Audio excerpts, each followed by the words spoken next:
This week, there was that Minnesota shooting, and the ICE agent shot this woman who was driving away in her car and killed her. This forced a hard dichotomy. A lot of conservatives are saying it was self-defense. It's justified.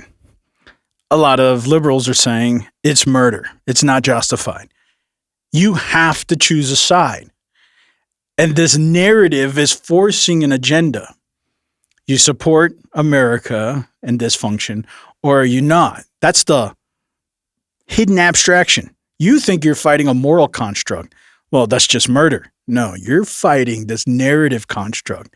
Do you support America, or do you support some libertarian function?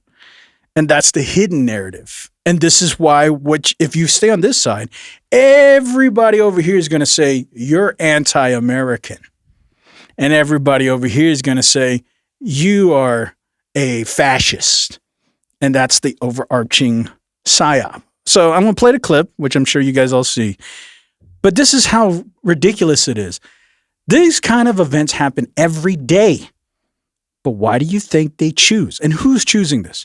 Why do you think they choose to blow up certain events? You know they have the power of suppression, but they also have the power of progression. So they choose what to make and magnify and what to suppress, because these things happen every day. So here's the clip.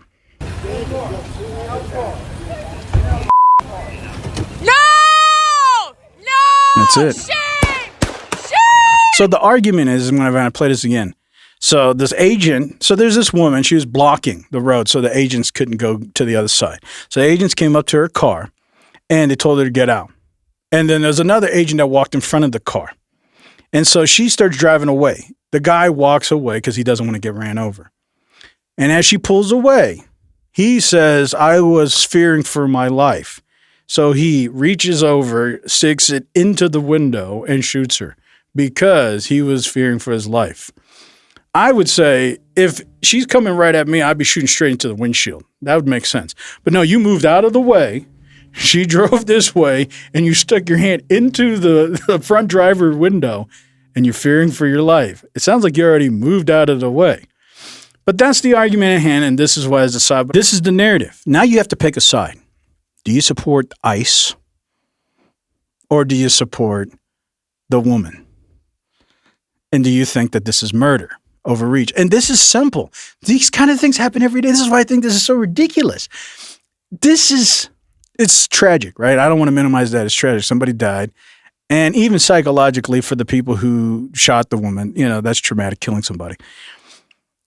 But what I'm saying is the narrative. These kind of things happen literally that's probably happening right now. Why aren't we hearing about that? Well, we've heard a lot about police brutality. I think that's been overrun and everybody knows about it. But ICE brutality, it hasn't made a lot of headway yet until our modern era. Well, yeah, because it's our, secret militia that we have today, the secret government militia. I mean, like I talked about before, Trump has allocated 70 billion, 70 million, I don't know. A lot of money just allocated to ICE. It's his secret militia. That's neither here nor there. That's another narrative. But the idea is they want you to pick a side. If you're against ICE, what do you become? A domestic terrorist. You're against America. You're against the agenda. You're here for open borders.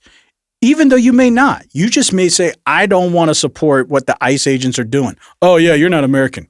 You're a domestic terrorist. You support all these other things. See the straw man? See all these boogeymens they attach you to. It's like, what happened to the idea don't throw the baby out with the bathwater?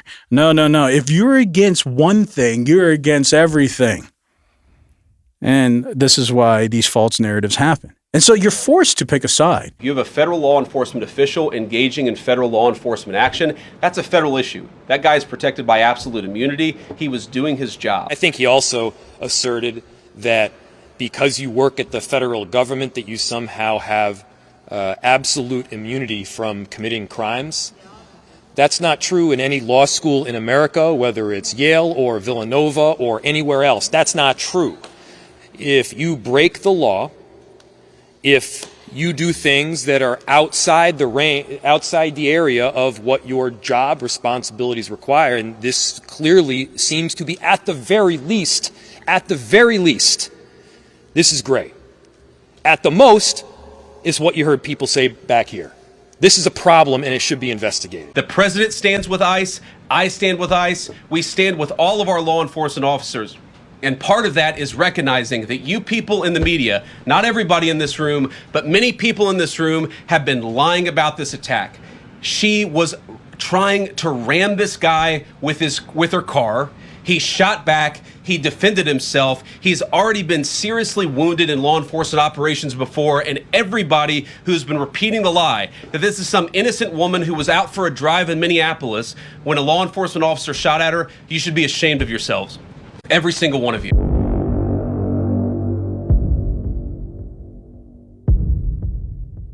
Was your use of the word murder, Mr. Mayor, premature? Was it appropriate?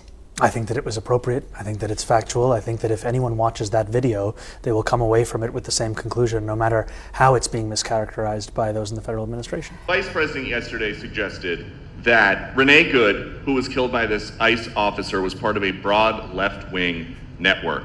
What has your team told you about this broad left-wing network? Who is in charge of it? Who's part of it? What's it called? Well, I haven't seen the Vice President's statement, but he's generally very accurate. I hate to say, look, I watched that yesterday, and there were a lot of different forms to it. But there was a woman screaming, "Shame, shame, shame, shame." She was a agitator, probably a paid agitator, but in my opinion, she was an agitator, a very high-level agitator, so professional, she wouldn't stop screaming. I said, this isn't a normal situation. This is a professional troublemaker. How many apples, Mr. President? I have a follow-up for you. The state officials there have said that the FBI is not sharing evidence with them. Typically, they would conduct a joint investigation, as you know. Do you believe that the FBI should be sharing evidence with state officials in Minnesota? Well, normally I would, but they're crooked officials. I mean, Minneapolis and Minnesota, what a beautiful place, but it's being destroyed. It's got an incompetent governor fool. I mean, he's a stupid person. They are already trying to spin this as an action of self-defense. Having seen the video of myself, I want to tell everybody directly, that is bullshit. What we do know is that a 37-year-old woman is dead and that she was shot by ICE. It's like, no, I don't want to say all that. Well, then you have to support everything. And that's the beginning of these PSYOPs, is targeting your audience, creating dichotomies. Because without rivalry, you can't have a PSYOP. You can't play psychological games unless you make somebody feel guilty. And that guilt forces acceptance. It's like you can be rejected or you can be accepted. And if you don't accept what I'm saying, you're going to feel guilty. And this is the play on your mind. And you're going to be forced. And either way, you lose.